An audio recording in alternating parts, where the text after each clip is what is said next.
Welcome to the 12X Real Estate Brokerage class.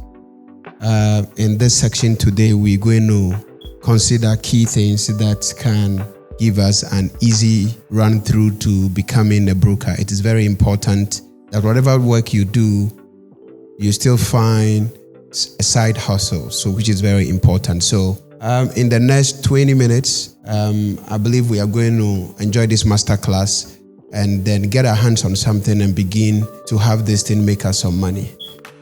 So first of all, we ask the question, who is a broker or who is an agent? Basically, a broker is an individual who sells real estate information. You are selling information in return to get money. How do you sell this information? You hear about somebody looking for a property either to buy or to rent, and you go to the one who owns the property or who has the property and then tell the person that you have a buyer or you have a tenant. And in doing so, in selling that information, you get paid for your service. So for this section, we shall be considering fundamentals of real estate brokerage. You need to have some fundamental understanding to be able to become a broker. More often than not, a lot of people are saying, I want to be a broker, I want to be a broker, I want to be an agent. You can't just be an agent without having information. So you need to have that fundamentals information of real estate, because the market is not that easy. It can be quite dodgy, so you need to have all your information. After that, we will look at the due diligence. You can't just be a broker, but you must also be able to do some work on the ground so that you will end up protecting the buyer or your tenant and also saving yourself from troubles. And after that, our attempt to give an exposition on finding deals and then, of course, how to stage your deal and also close it. So those are the outline we are going to be considering. So becoming a broker, first of all, we need to have some basic understanding of the real estate space. So I put together some definition. There are more you can actually get on the net to better understand what the space is, but the most important one, I've worked around that to put that there. So the first one, we are looking at what is real estate, because you must have understanding of real estate to be able to play a part in this space. So what is real estate? So real estate is basically defined as land, and any permanent structure that is placed upon it or any improvement that is made upon it makes it real estate. So first of all, it's the bare land and any permanent structure or any improvement that is placed or attached to it, whether it's natural or it's whether it's artificial, natural or man-made, that makes it real estate. So you look at who is a real estate agent. Like I said from beginning, a broker or a real estate agent is an individual who is licensed. Don't forget, you need to be licensed to be able to do this work professionally. Even though that in the Ghanaian space, the licensing body is still not ready yet, so people are able to play freely in the industry without license. But however, a time will come that you needed to be licensed so that you'll be able to work legally within the industry. So a real estate agent is an individual who is licensed, and he's a professional, of course, arranging a buyer or a tenant for a landlord or for a developer.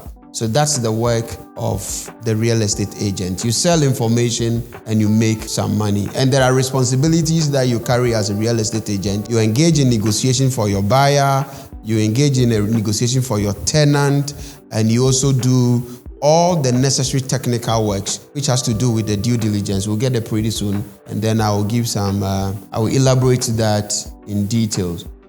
So that has to do with the real estate agent. You must be licensed, you must have information that you are selling, you must match transaction, you must match buyers and sellers and act on behalf of both. Now, there's a vast difference between a real estate developer and a real estate investor.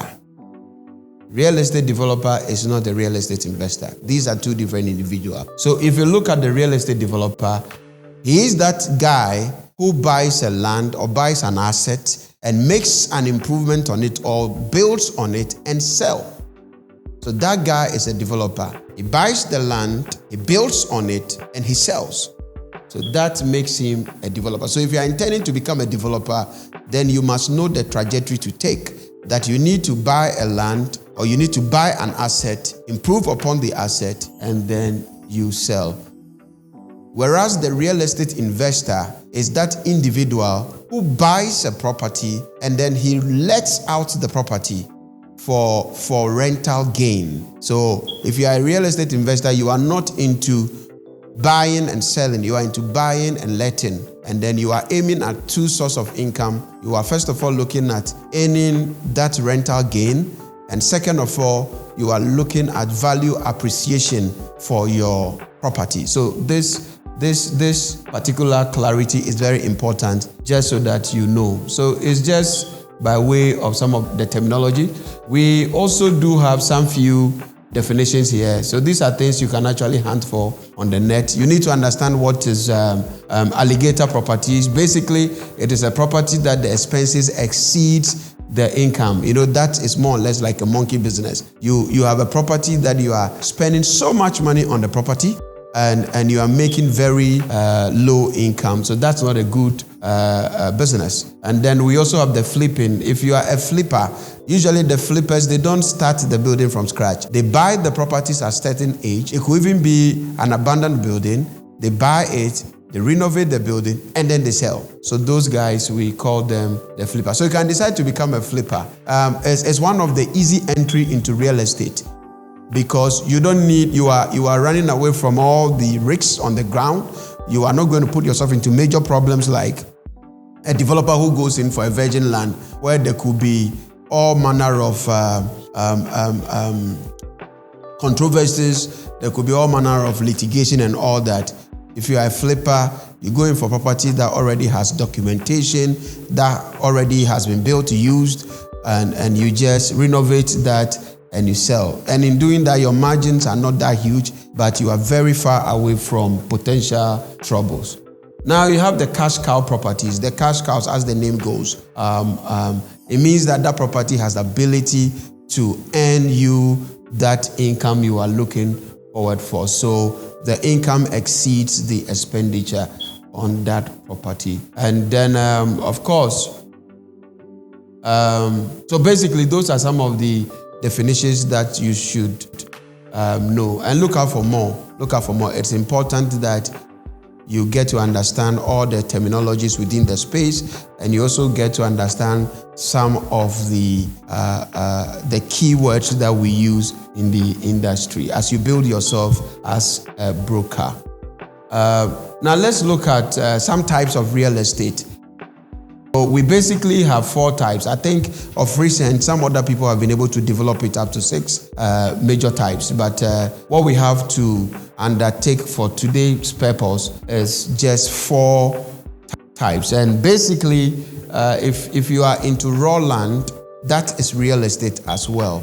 So a broker can decide that, well, I am not going to be selling apartments. I am not going to be selling houses, whether it's a single family home or whatever it is, and your focus is on raw land. That is real estate as well. Then apart from raw land, we have residential real estate, and as the name goes, residential real estate just deals with anything in a estate space that is used for residential purposes. Then we have the commercial real estate, and the last but not the least, the industrial real estate. I know there are other types, so there are special purpose real estate and other ones too. But for now, we are considering the raw land, residential real estate, commercial real estate, and then the industrial real estate. Now the raw land, what does it entail? So basically, raw land is an undeveloped land without any utility.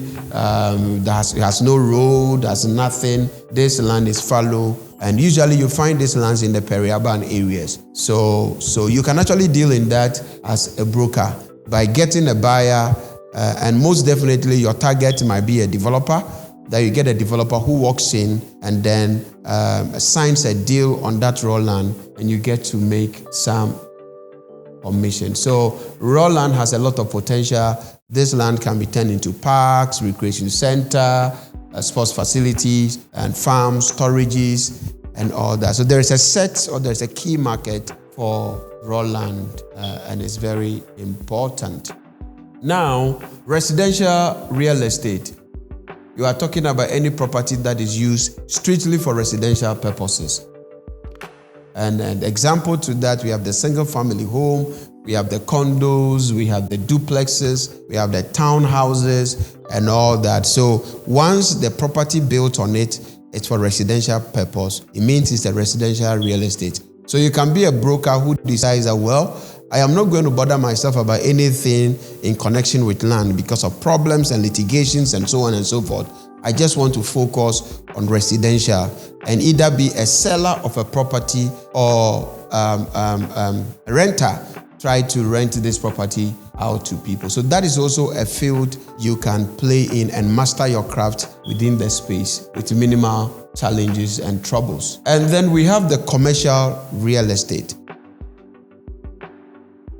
So as the name goes, commercial real estate means anything that is used for business purposes. Once it is for business, it is actually commercial. So you have the examples like vacation properties, like apartments that are for commercial rentals, hotels, theaters, shopping centers or shopping mall, parking facilities, what have you. All those ones can be considered as commercial real estate. And that is also another area that if you are very daring as an agent, you can play in that space and make some good money. Because if you have an office complex that is up for rental, one individual company can pay not less than $500,000 in rent for that commercial space. So for you being the agent, even if you should get 1% of that $500,000, that's substantial.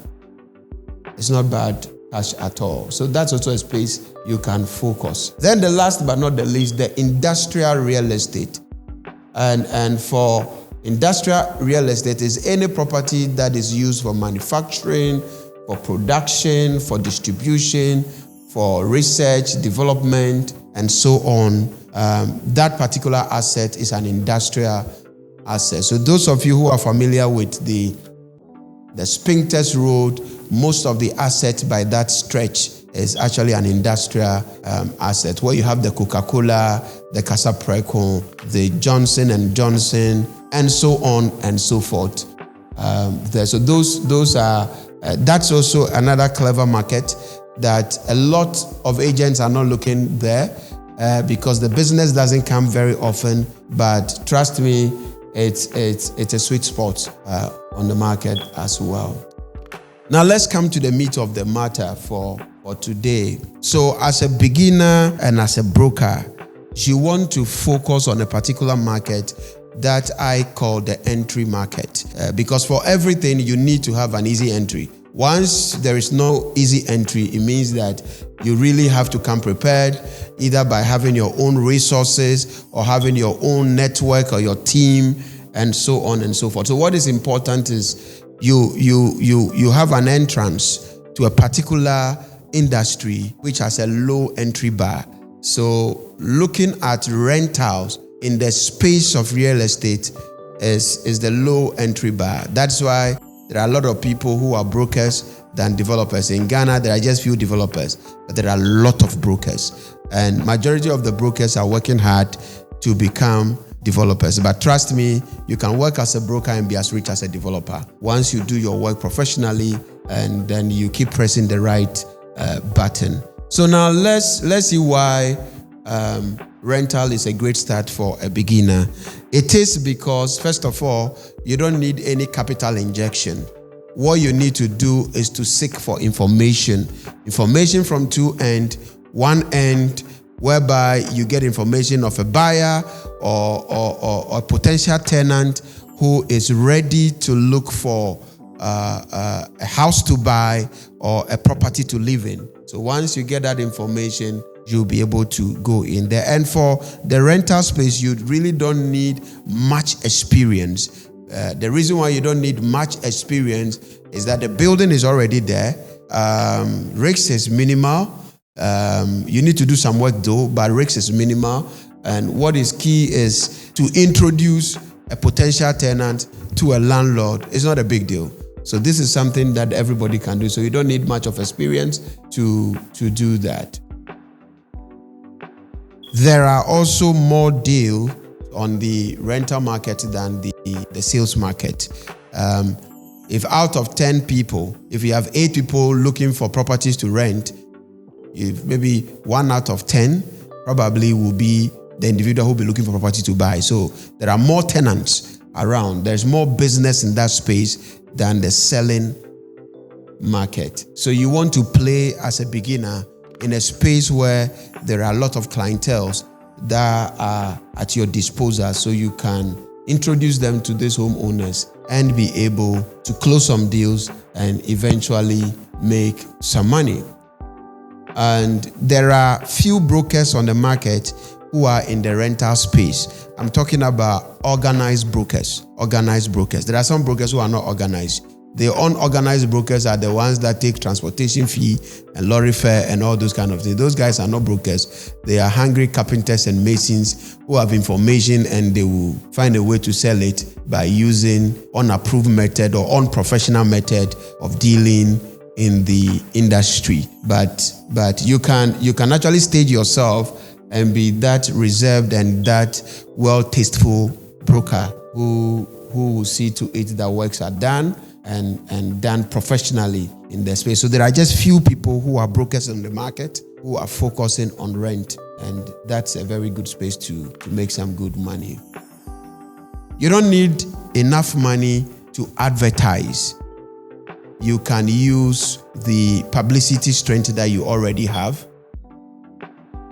It could be your friends, it could be your phone status, it could be your social media platform, it could be whatever it is. Get a t-shirt, put the name inside, I'm your real broker, like something like that. You go to church in that shirt, broker extraordinaire. Everybody knows you are doing this. Once you let people understand that this is what you are doing, they will be coming to you and giving you information. So in your local church or in an organization that you belong, or school or whatever, let everybody know that this is what you do. Once they know, they will be able to refer or call you when there is a need for that. So your advertisement cost can be next to nothing. You can just use all that you have to advertise, just so that you are able to get people's attention and get some leads. You talk to family, you talk to friends and other people. They can also help you to do that. And when it comes to looking for rental leads, you can easily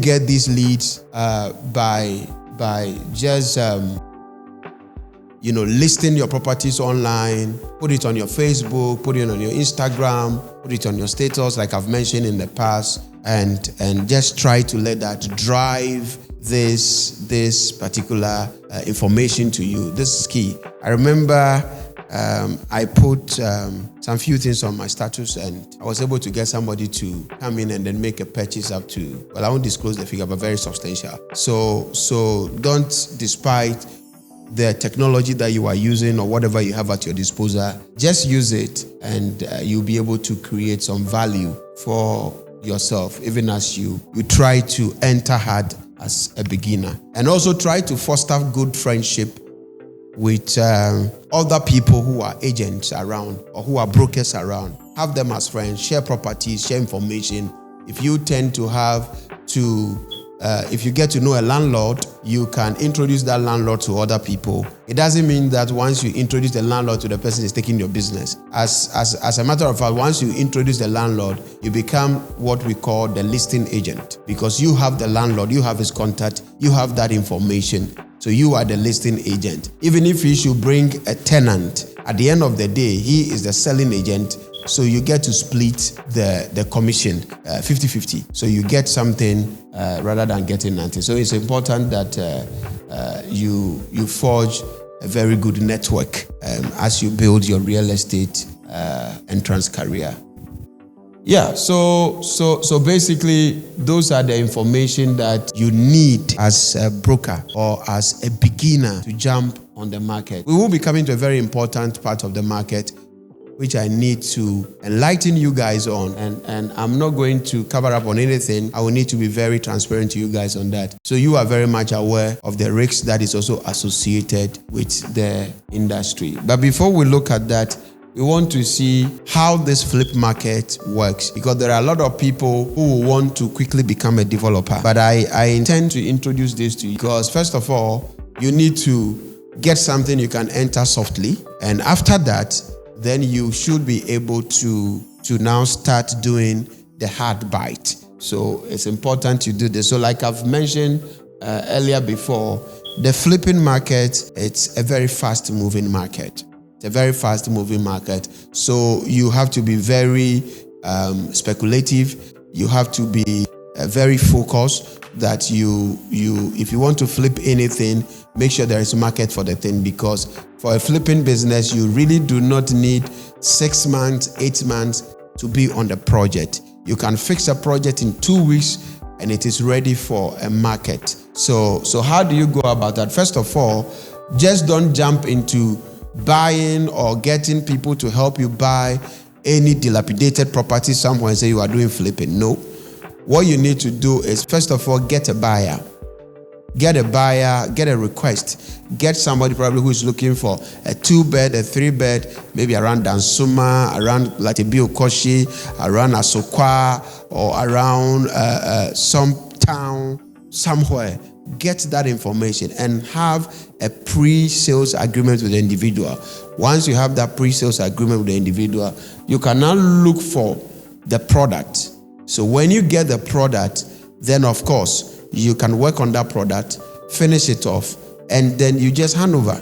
Okay, you just hand over, because in Ghana particularly, people are interested in buying new properties. It's not everybody who wants to buy a house that had already been used and repaired and back on the market. There is quite a low market for that. So flipping is not too much of a big deal in Ghana. So you have to be very careful, even though that's an easy entry for you. It is easy entry because you are not going to spend or doff out that large capital on the market. All the risks has already been taken. Papers and everything will be already in check. That is not to say that you are not going to check those ones. You have to as well go and check everything and make sure it's clear before you make that investment. Then you must also be conscious of the duration that you need to invest into finishing that particular uncompleted property. If it is 1.5 months or it is 2 months, you must be clear on that, as you have a client waiting